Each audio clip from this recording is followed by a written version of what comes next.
Hey everybody, welcome to Unscripted, where we do everything we can to help you inspire better conversations and deeper thoughts about faith, life, and leadership. I'm Sam, I'm your host, and I'm here with my good friend and my pastor, Pastor Mike Alba. How are you? Sam, I'm good. How are you? I am doing great. It is a good day. I'm not sure why it's a good day, but I'm just choosing to call it a good day. I'm curious. Run with it then. Yeah, how about you? How are you doing? I'm good. You're up in your game around here, I see. There's M&Ms now on the table. That's a plus. Way to go. I asked for more things, and I got M&Ms. It's fun size, which is sort of lame because this would not be fun size for me. No. Fun size should be like giant, so maybe by next week you can up the game a little more. But that's why you get multiples. Thanks for the M&Ms. I'm afraid to eat them in front of the microphone, though. We can edit that out. Yeah. Oh, okay. All right. So cool. Thanks for the surprise. Very cool.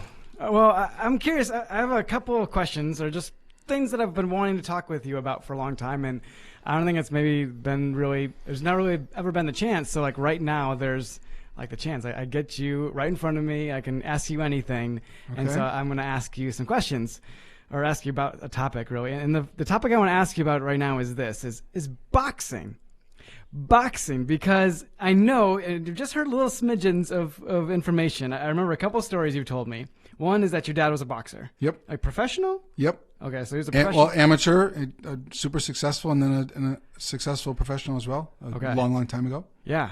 Okay, so he's a professional boxer, and you grew up in that kind of a house where there's boxing. That was the thing. And then I remember like a little bit of a story where you had to like punch a bag for a number of minutes or an hour every night or something. And like eventually you got it switched over to basketball. Yeah. So I want to hear more about like what it's like to grow up in a home where boxing is the thing. Okay. Wow. All right. That's out of wow. It was a little tough. My dad was a tough dude. Yeah.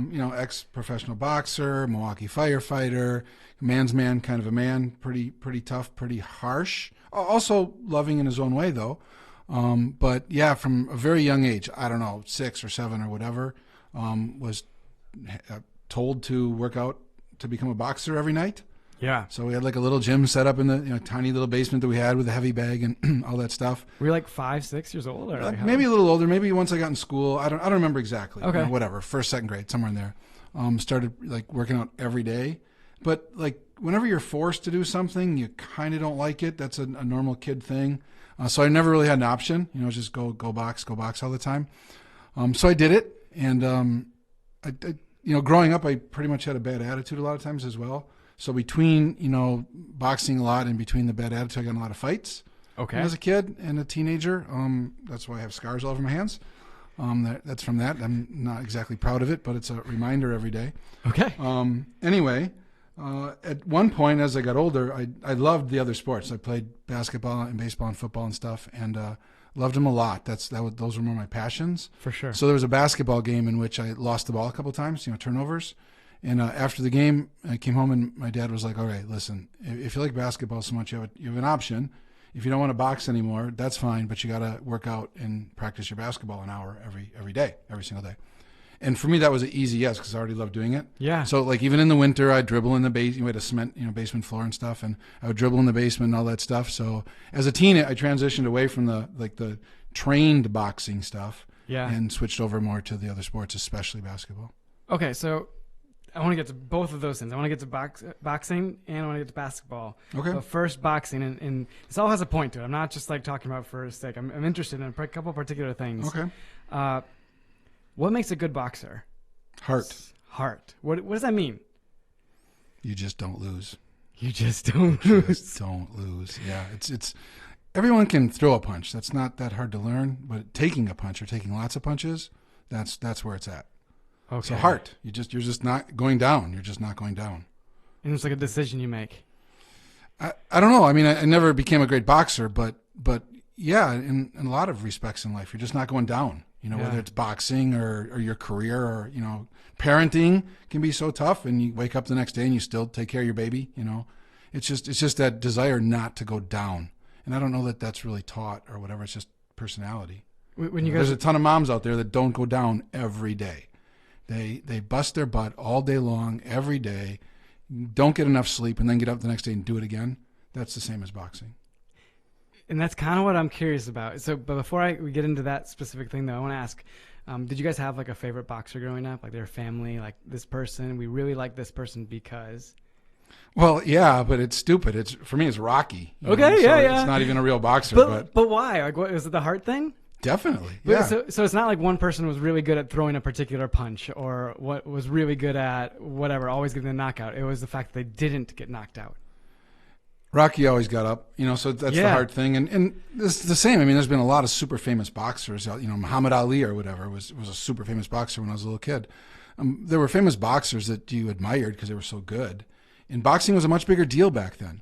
Boxing was a huge sport back then. You could be the athlete of the year, the sportsman of the year for Sports Illustrated if you're a boxer.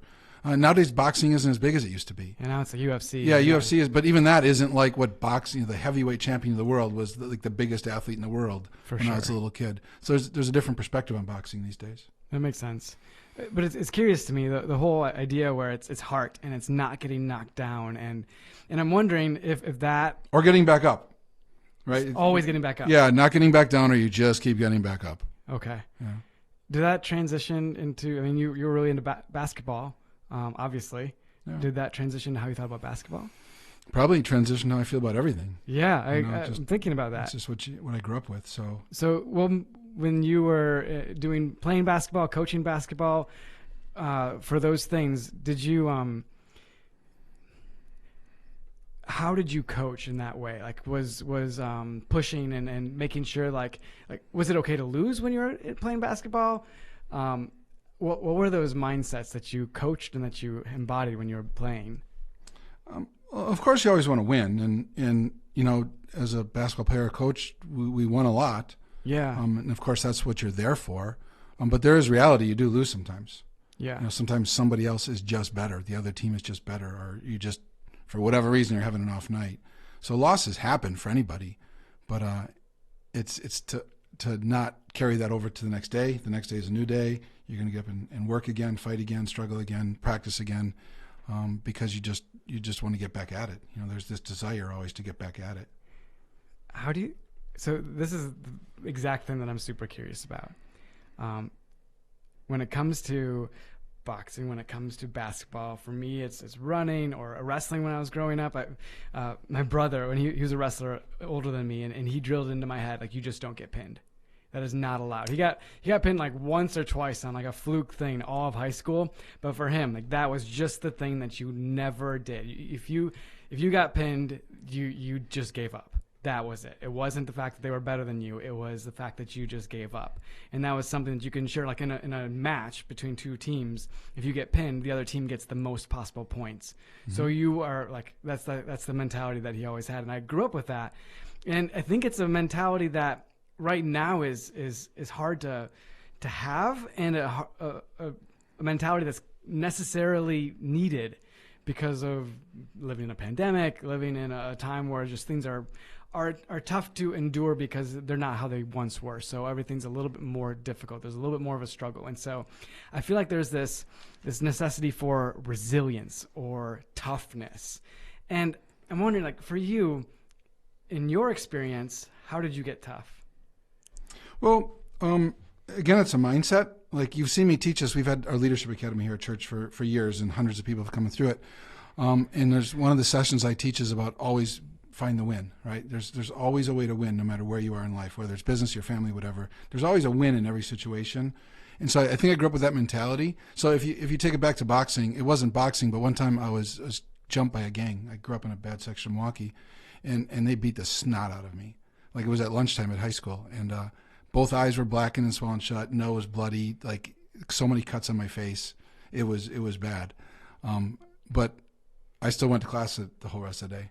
Yeah. And I sat there, swelled up, solid blood caked everywhere. But that was the win for me. I wasn't going to succumb to what had just happened.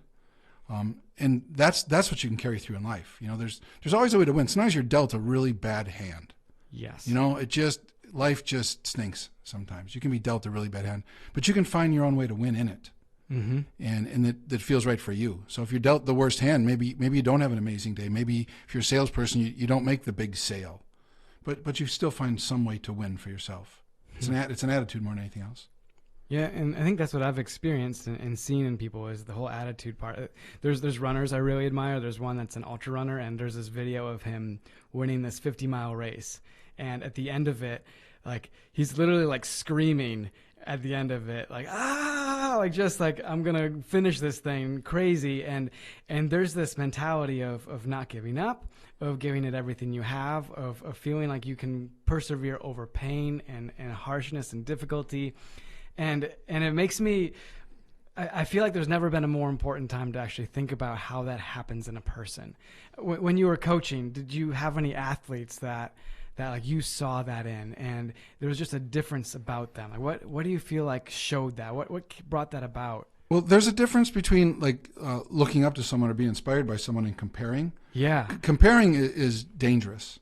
Like I know you've done this. You've run marathons and such, and I've never run one. I probably never will run one. You run more in a week than I've run in my life, literally, unless I'm chasing a ball or someone's chasing me. Yeah. But when I've attended marathons to like see friends or family run, everyone seems to win at the end. Yeah. Like it's so cool. It's so different than any sports experience I've had, because all they're doing is running against themselves. You know, it might just be the idea that you're going to finish a half K and you just finished, or a half marathon, I mean. Yeah. And you just finished, and that's everything. You might have had to walk a big portion of it, but they won for themselves. So that's the first thing. When you're looking at other people, you don't compare to them. That's dangerous. It's not necessary. All you need to do is look at yourself and decide who you want to be, and can you be your best self? And if you do that again and again and again throughout various aspects of your life, you'll do plenty of winning, and you'll feel really good about you. Yeah. If you're looking at other people all the time, you're always down. It's just tough. They seem like they got it all together. They seem like they're selling more business stuff or whatever it is. You're always down. Instead, you should look at yourself and compare to who you've been to who you want to be. So caution with comparing. Instead, inspiration. So you can look at an athlete or a coworker or whatever and be inspired by what they do, and be excited about what you can do. You may turn out to be much better than them, or not sell half as much as they do, but you can always be the best version of yourself. Yeah, I definitely see that. And I think that's maybe more so what I'm asking about is what, when you think about these different people that you've had interaction with, I've been inspired by a number of people, and it's often not the best. Like, for example, that runner I was talking about, he's not the best in the world. He had a really good race, that one race, but he's dropped out of different races and had like injuries and all these other things. But I love the heart, and I'm inspired by the heart. I've had athletes that I've seen and done races with, and they've not always been the best ones, but I see them work hard. I see them overcome. And I think there's something about it that is more than just I'm tough. Is more than just I grew up that I'm going to win no matter what. Yeah. And for me, I think the word that best sums it up is hope. I feel like in order to get through some of the most difficult times, you have to actually believe that there's a possibility for it.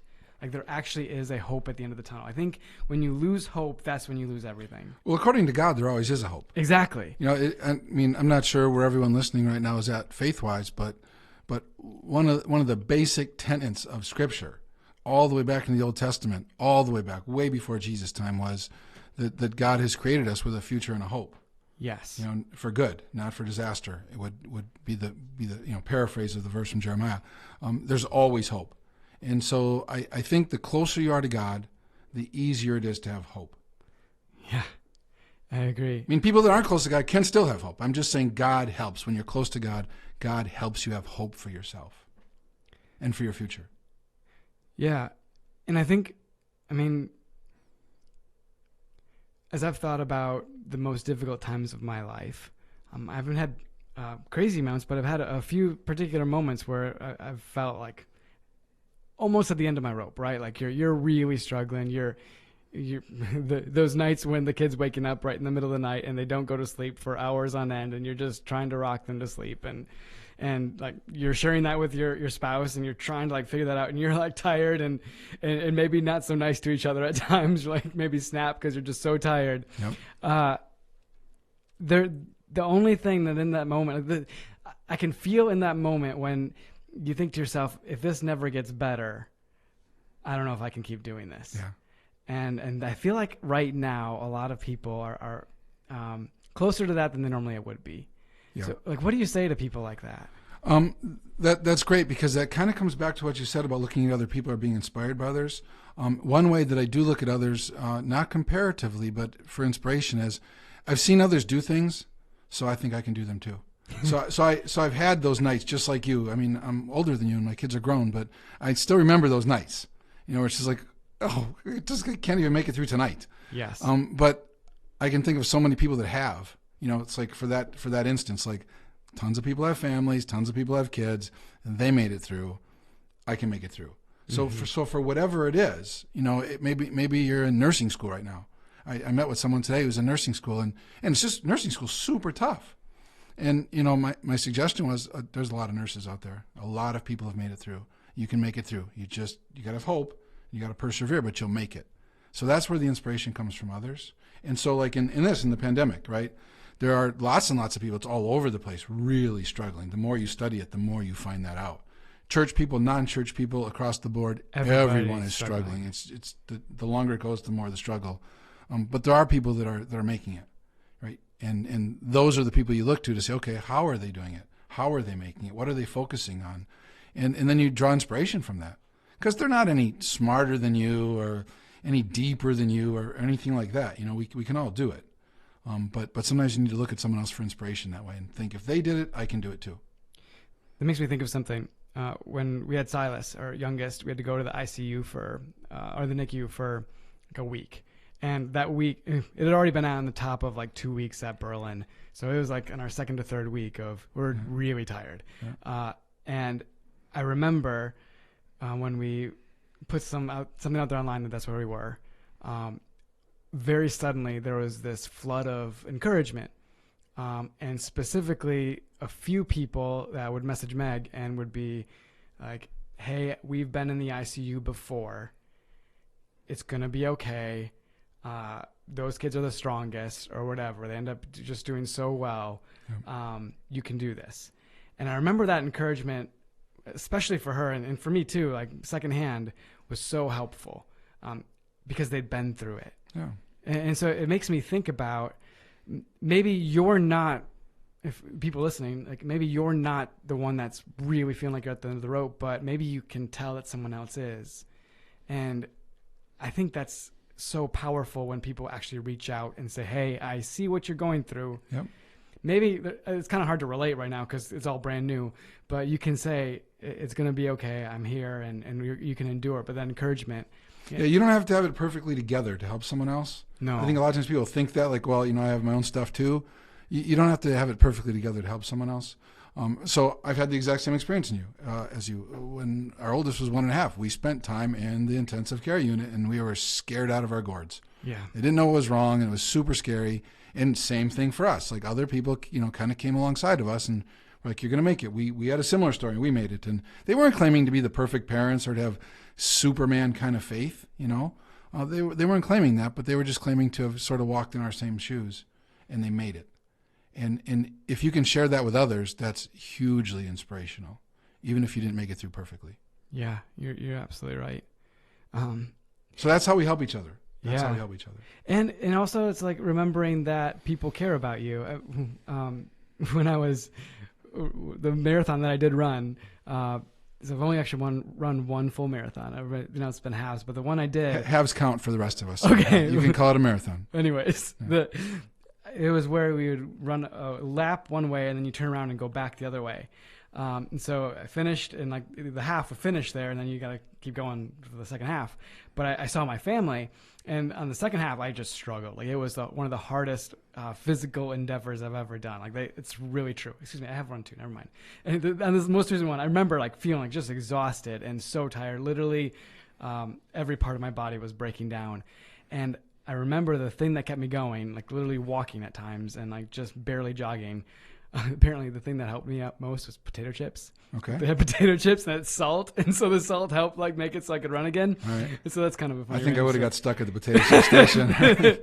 I almost did. Like I was like, those are really good. It's like once you have one, like how do you stop? Like, but the thing that kept me going was like, I want to see my kids. Like I want to be there for them. And so I don't know what it is. Maybe this is how I'm motivated. I don't know if this is how you're motivated, but whether it's been in a wrestling match or running or just normal everyday life stuff, having the memory that those people are counting on you, that matters to me.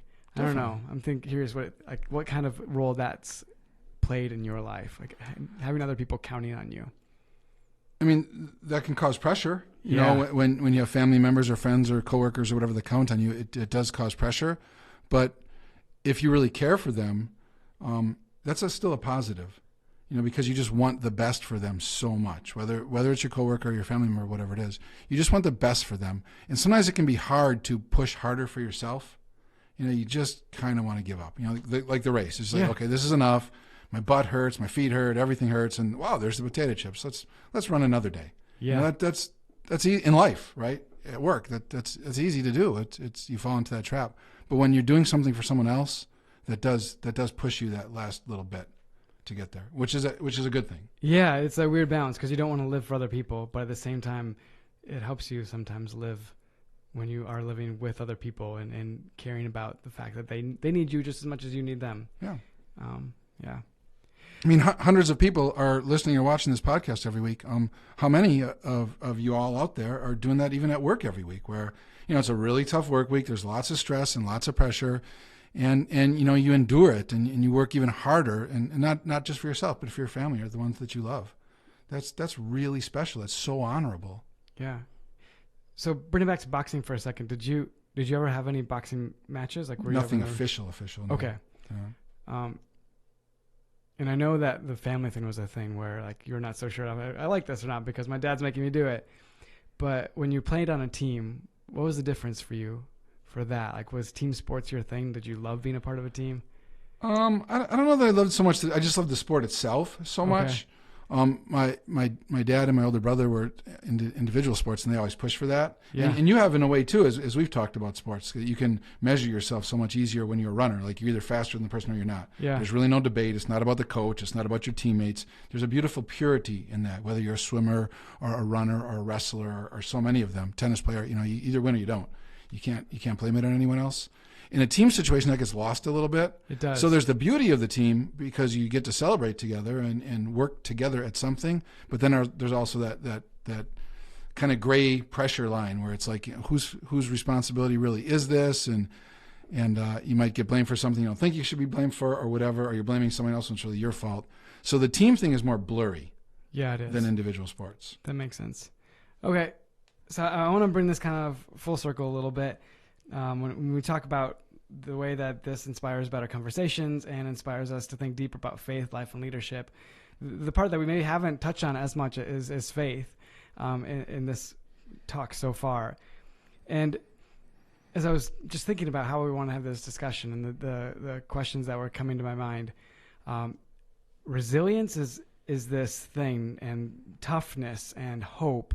These three words that really feel like they're necessary right now. It's tough to be tough when life is in a pandemic. Mm-hmm. It's tough to be resilient. It's tough to keep going, but we have to. We need to. Yeah. And the thing that I think inspires it so much is hope. And for me, thinking about, we mentioned it briefly, how God actually says there's always hope. Yeah.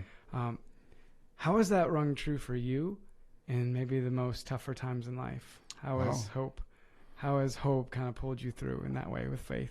Okay. How has hope pulled me through in faith? As we've talked just now, I mean, I had no clue what we'd be talking about as I sat down. The word that keeps running around the back of my mind is perseverance. Yeah. You just said resilience. Yeah. Perseverance is similar. It is. Endurance would be another word that they all kind of fit.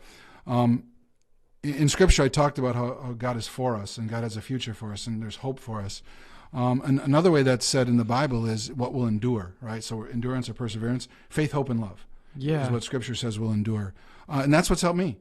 I think the COVID deal that we're all going through together, there's a certain measure of perseverance, endurance, resilience that you're talking about that we need. And my faith has helped me because of hope and love. I do have a love for other people. I have a love for God. And that translates in the middle of a pandemic or a bad day or a good day or whatever. There's always that desire to try to love others well and try to love God well. So that doesn't change in our circumstances. It endures. God says it endures. Love endures. Hope endures, like we've already talked about. And so does faith. You can be faithful on a great day. You can be faithful on a crummy day. Faith can endure. And if it does for you, I think God also steps in and makes the hope and love parts easier. Yeah, I think that's really, really good. I hadn't even thought about it in terms of faith, hope, and love, but those are absolutely things that you can hold on to that do endure, and you know that when you do them, you're investing in something that's not going to go away. It's going to be lasting. You can't go wrong. Yeah. You just, there's things in life that are always a gamble, right? You just really can't go wrong with faith, hope, and love. Yeah. You can't go wrong, but it's not easy. No, it isn't. So, especially in hard times, right? Yeah. You get so discouraged or so frustrated. So you got to keep coming back to it, even daily if you need to. What is your faith in, or your trust in? What is it in? Is it in your career? Is it in God? Is it who is it in? What do you hope for? Well, is it more money or better relationships? What is it that you hope for? What do you love? Those things are big, and it's easy to sit down as an individual and just think about it for 5 minutes and kind of redirect yourself when you get off base. Well, and we were just talking about resilience and like pushing through and sometimes using other people for that. And you said that's a slippery slope. You got to be careful about that. Yeah. And with this as well, faith in God is different than faith in other people. Yeah. And faith and love of God and others through God's love is different than loving other people so they'll love you back. And hope in what other people will do for you. Right. All those things you have to be careful what you actually do with them, because if you're expecting those actions and those ways of living to then come back to you from those people, that can be a slippery slope. Yeah, in the end, you can't just expect it. No, you're going to be sorely disappointed at times. And yet, it's still a good investment because it's what God wants you to do, and it's things Correct. that He say will last. Because the relationship starts there with Him first. Yeah, right? He's the one that instructed you to do it. Yeah. So it starts with Him. Love God, with all your heart, and then love others. Right. That's Jesus' number one thing. That still works today. Yeah. I think that's. Let's let that be our ending notes. I mean, I'm curious. Is there anything else you want to pull out from those?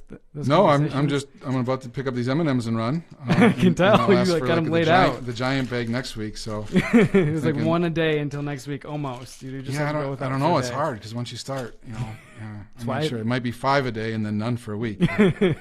That's how I operate. Yeah. For me, when there's candy in the house, it has to be eaten all in a day. And then I'm good. I'm just best not having candy in the house. Yeah, agreed. With that, I'm going to say thanks everybody for watching and tuning in. Every week we're going to be putting this out, and we're so excited that you're with us. And thank you, Mike, for chatting about faith, hope, and love, and boxing, and basketball, and all the things that are so unscripted. All right, thanks. All right, have a good week, everybody. I would actually be left-handed. Okay. You go ahead. You're left-handed? No, I'm right-handed, but I fight left-handed. Well, okay. Again. Yeah, of course. Because this would be your jab. Yeah. And so and this you're would just be checking levels your last weaker hand you hand. should jab with. Yeah. And then your strong hand. Yeah, so okay. this would be the proper way. This would be left-handed. Got It always felt more comfortable for me. Yeah. Strong hand is out first, you're saying? No, usually the other. Really? So if it is relating, then it's bad. So because you want your strong hand with the hook? There's nothing there like it, then there's something more. Anyone who really boxes can do it either way, but Sure. it's a natural way to do it. And a lot of people would say like fighting a left-hander is just awkward because it's not you're not used to it. Yeah. So people would maybe say fighting left-handed would be an advantage then. Ah. The other guy's a little bit awkward the whole time. Yeah.